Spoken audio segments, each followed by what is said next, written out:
Alright everyone, today we want to show you how to make a delicious shrimp soup. This soup is a good choice as a starter for special occasions, for example your Christmas dinner. For this soup you need the shells of shrimps. So if you eat some shrimps, don't throw away the shells of your shrimps. Freeze them instead until you use them for this soup. For this recipe you can use not only shrimps, but all type of edible crustaceans, for example lobster, crabs, crayfish or scampi. We choose to use the shells of shrimp and crayfish. So we begin with 2 carrots that we cut in large pieces. Now we need half a fennel that we also cut in large pieces.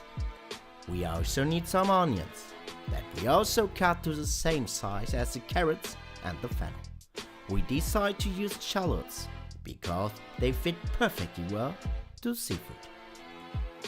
A piece of celery is also important for our soup, so we also cut it in the same size.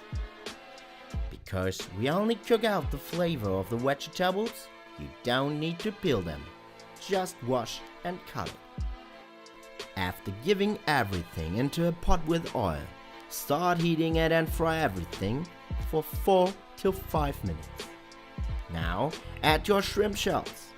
For this recipe we almost use 1 kilo of shells.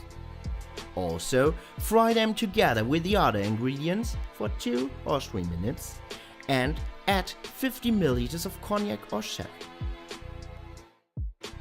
Now we fill everything up with 2 liters of vegetable or fish broth and add a dozen whole peppercorns and 1 or 2 bay leaves. Give a pinch of salt to it and bring everything to the boiling point.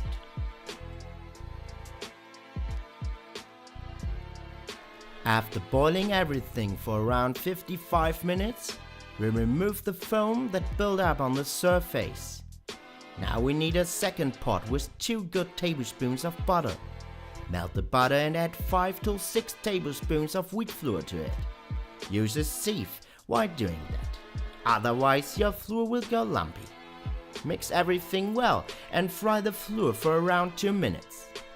Add a big tablespoon of tomato paste to it and stir everything well. Now you will fill everything up with your liquid, which you pass through a sieve.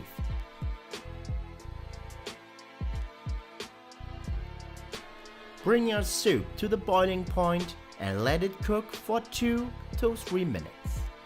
Now, as a last step, cut some dill and add the dill to the soup. Your soup is now ready and can be served together with a small amount of crème fraîche or some shrimp meat. Thanks for watching everyone. We hope that you try this recipe at home. Don't forget to subscribe our channel. It really helps us when you do that. Have a nice day. Over and out.